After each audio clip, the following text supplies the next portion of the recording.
Carlos Brus, para unos valiente, para otros oportunista. La pública confesión de su propia homosexualidad ha calentado aún más el debate respecto a su proyecto de ley de unión civil, pero más que eso aún, nos propone como sociedad analizar lo que entendemos o creemos entender sobre la homosexualidad en sí misma. Para la religión cristiana, ¿es la homosexualidad un pecado? Como toda persona, si se mantiene en su condición pecaminosa, como dice la Biblia, entonces no heredará el cielo. ¿Y va al infierno? Obviamente. Si no se arrepienten, de acuerdo a la doctrina católica, van al infierno. Claro que sí, claro que dentro del plan de Dios.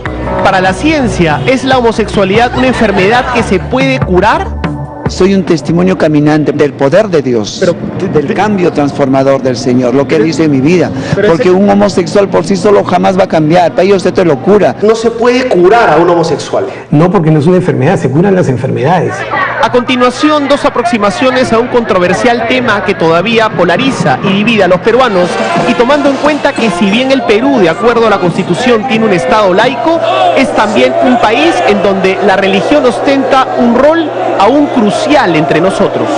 ¡Naciones todas! ¡All nations! ¡Invoca el nombre de Jesucristo! En torno a la homosexualidad, el congresista fujimorista Julio Rosas se ha convertido en la antítesis de su colega Carlos Brus. ¿Usted invitaría al congresista Carlos Brus a su iglesia, a que se redima? Sí, le invitaría para que vaya a la iglesia. Es más, le puedo obsequiar una Biblia. Pero para usted es un pecador, Carlos Brus. Es una persona que necesita el amor de Dios. Ajá, un pecador. Una persona que necesita el amor de Dios. Será a través de este activo parlamentario y también pastor del culto cristiano evangélico con quien accederemos a un mundo, a una importante parcela de nuestra sociedad, a la que también vale la pena escuchar sin apasionamientos, porque se trata de por lo menos 4,5 millones de peruanos. Ahora entendemos por qué no le fue difícil conseguir 1 millón de firmas contra la unión civil. El congresista Julio Rosas, además de parlamentario, es también un pastor evangélico, y para encontrarlo tenemos que ingresar a la convención del Movimiento Misionero Mundial, un mega evento realizado en el estadio de la Universidad San Marcos, al que asistieron miles de personas este último jueves. ¿Qué poder tiene este culto en el Perú? En este lugar Julio Rosas nos lo explica. La comunidad evangélica en el Perú representa un 15% de la población nacional. Esta es una convención nacional, la 24 convención del Movimiento Misionero Mundial, que tengo entendido tiene más de 140 radios y como 70 canales de televisión a nivel nacional. Se trata de un culto cristiano derivado del catolicismo, que no cree en las imágenes y que tiene una interpretación más literal de la Biblia. El punto es que para este culto la homosexualidad es un pecado cuyo ejercicio puede llevarnos al infierno. ¡Pueblo que aprueban esto! ¡Van a recibir el juicio de Dios! ¡Que esto es rebelarse contra Dios! ¡Que sepan que la mano de Dios caerá sobre todos aquellos! No solo que practican esos pecados, sino los que lo apoyan. La Biblia habla por sí sola. Lo que hace un predicador es decir lo que dice la Biblia. Todos y cada uno de los asistentes a este evento multitudinario con cantos, alabanzas, fanatismo y muchas escenas de verdadero éxtasis aceptan la condena que acabamos de escuchar.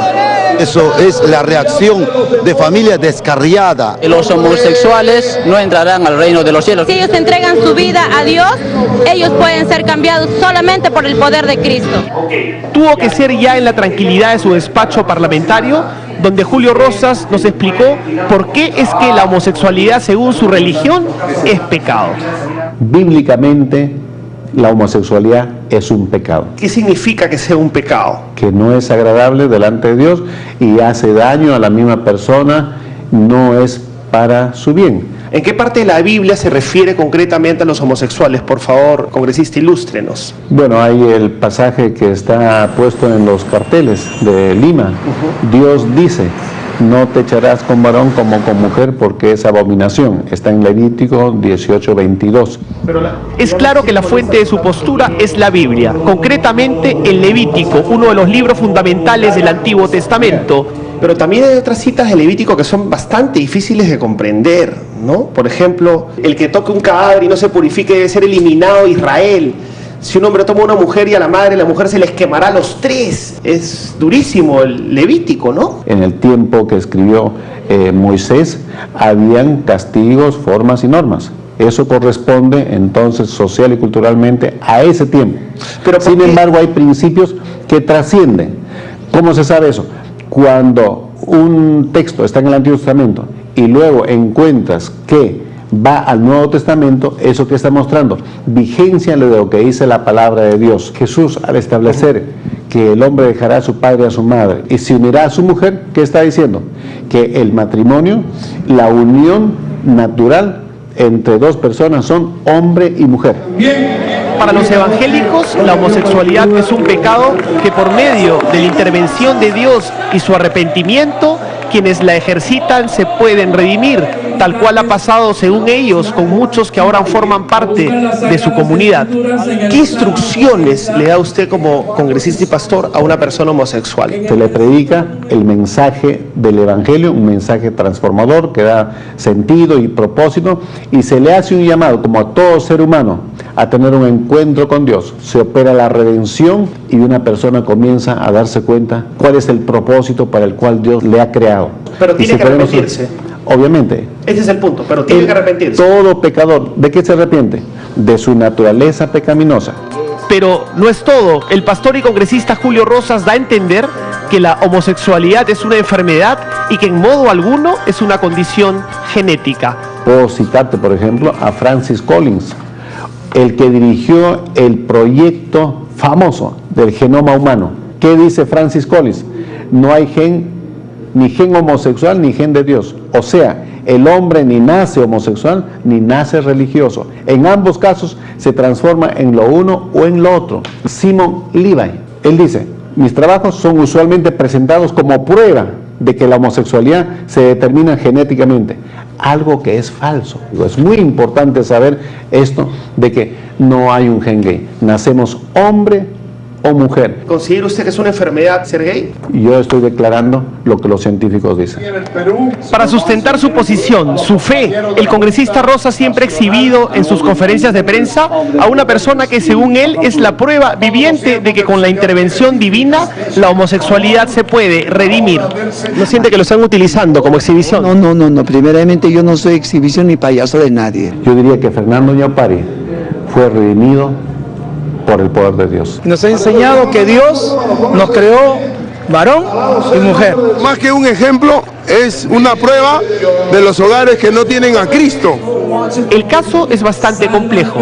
Él antes era ella y antes que ella era él. Este ahora predicador y antes transexual operado nació con el nombre de Fernando Ñaupari y su historia es, como se dice, alucinante. ¿La homosexualidad es una posesión demoníaca? Solamente el poder de Dios puede libertar. ¿Es una posesión del diablo? Exactamente. ¿Cómo ingresa el diablo en un homosexual? Eso entra por causa del pecado de los padres. Yo soy un milagro caminante, viviente, y este testimonio mío ha llegado a todo el mundo. Fernando Ñaupari, ahora de 50 años, nació con ese nombre e identidad, pero con el tiempo se dio cuenta de que le gustaban los hombres y que quería ser mujer. Entonces se transformó, se operó, se convirtió en un transexual, tomó hormonas, se puso caderas y senos, tal como vemos en estas fotografías. Bueno, yo cuando era muy adolescente tomé hormonas, es cierto, para que pudieran crecer los senos, porque para entonces no había el silicón en el Perú. El silicón llegó de ya después, entonces me aplicaba yo las hormonas. Y ahí con eso vi que los senos crecían, la cabellera crecía, y llegué a, completamente a transformarme como una mujer. ¿Incluyendo la mutilación del miembro? Exactamente, llegué al cambio de sexo, eso es lo que quisiera también explicar. Yo fui cambiado de sexo, pero mis cromosomas no fueron cambiados, mis cromosomas son de varón, es XY. Usted fue lo que se denomina un transexual. Exactamente, llegué hasta ese estado de ser un transexual. Se casó con un francés. Su matrimonio duró varios años y logró obtener la nacionalidad francesa con nombre de mujer en su pasaporte, un nombre que incluso trasladó a su documento nacional de identidad en su país de origen, Perú. Es un caso bastante peculiar. ¿Usted ya no puede tener deseo por nada, o sí? Yo no soy un robot, yo soy humano, soy de carne y hueso. Más algo que le puedo decir, yo nunca tuve una relación con una mujer, yo nunca deseé a una mujer, porque estando yo de transexual, yo decía que fea la mujer para mí. Y ahora más yo lo veía muy guapo al hombre, más ahora en Cristo es al revés. Yo nunca sentí una atracción por una mujer. Ahí pude descubrir cómo Dios restauró mis emociones. Pero por eso, ahora, ¿qué siente usted por las mujeres? Y las emociones solamente Dios lo puede restaurar. Dios permitió enamorarme de una persona, pero yo sé a dónde llega mi límite y quedé ahí. ¿Tiene novia usted en este momento? No, yo soy un hombre consagrado al Evangelio. Un día alguien lo invitó a conocer la Biblia, al culto evangélico, y la vida de Fernando, antes Carmen, cambió. Según él, revirtió su homosexualidad y se trata de un milagro. ¿Cómo empezó a querer recuperar su identidad original? 15 años ya va a ser, estando en Francia y viviendo en un hogar de matrimonio. Alguien me habla la palabra de Dios. Así como a usted le pueden hablar un día, decirle que Cristo lo ama. Igualmente me dijeron, a mí Cristo te ama. Y comenzaron a compartirme el amor de Dios. Y una noche, estando en casa sola, comencé a hablar con Dios. Digo sola porque para entonces era un transexual. Empecé a hablar con Dios sin saber lo que iba a pasar. Y una noche le decía a Dios que Él me cambiara. Yo quería otra vida porque yo fui un hombre que se prostituyó por muchos años. Fernando incluso nos presentó a sus padres, dos ancianos que estaban felices con la, digamos, retransformación de su hijo. Para mí es como ver la gloria de Dios. Yo me siento contenta, alegre, el cambio de mi hijo. Para mí es una alegría bastante, una ilusión. Pero al margen de esta asombrosa historia de vida, ¿qué es lo que dice la ciencia respecto a la homosexualidad? ¿Es esta un asunto genético? Para resolver esta y otras preguntas complejas, acudimos al prestigioso psiquiatra y neurofisiólogo Alberto Fernández, cuyas respuestas están exentas, por supuesto, de contenido religioso. Todas las conductas del ser humano son la expresión del funcionamiento cerebral. Entonces, hay una estructura en el cerebro que va a permitir que tú te conduzcas de una manera determinada. Entonces, para que uno tenga una conducta homosexual o heterosexual, debe tener una estructura en el cerebro que determine ese tipo de conducta. No hay un gen que determine una conducta, o sea, no puede haber, por ejemplo, un gen de la homosexualidad. Eso es una falacia, porque la homosexualidad se corresponde a una serie de conductas. Entonces hay múltiples genes probablemente que estructuren esa conducta. Desde 1973, por cierto, la comunidad científica internacional ha convenido que la homosexualidad no es una enfermedad. La homosexualidad es considerada una diferencia, porque hoy, bajo la visión de la investigación en neurociencias, sabemos que lo que puede generar este tipo de conductas está en relación a una diferencia estructural y funcional del cerebro que condiciona conductas que son diferentes. ¿Se trata entonces de una opción? Es una tendencia que se va dando naturalmente y que uno va descubriendo en su propio desarrollo. Hemos escuchado la postura de la ciencia y del credo cristiano evangélico, pero asumiendo que la mayoría de peruanos profesa la religión católica y que muchas veces en el análisis del tema ingresan cuestiones de fe, acudimos al conocido Monseñor Luis Bambarén para que nos ilustre acerca de la postura del catolicismo frente a la homosexualidad. Una cosa es ser homosexual y eso no es pecado.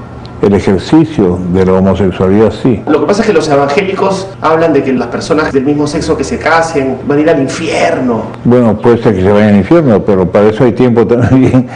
O sea, están viviendo en una situación de pecado, pero también Dios en su providencia puede, antes que mueran, ¿no?, y pueden ser condenados, pues les ofrece su gracia del arrepentimiento, ¿no? Pero si no se arrepienten, de acuerdo a la doctrina católica, van al infierno. Claro que sí, claro que dentro del plan de Dios. Es complicado. Para algunos los homosexuales no están en los planes de Dios, pero para otros, como el actual Papa Francisco, no somos nadie para juzgar a los homosexuales. ¿No es pecado ser homosexual? No, de ninguna manera, de ninguna manera.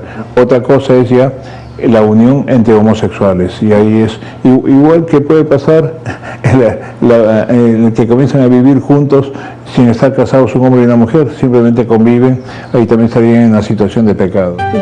La gran interrogante que queda en el tintero es: ¿pueden o deberían las muy respetables creencias religiosas inmiscuirse en un asunto de la vida civil, como lo es la igualdad de derechos, a través, por ejemplo, del controversial proyecto de unión civil entre personas del mismo sexo?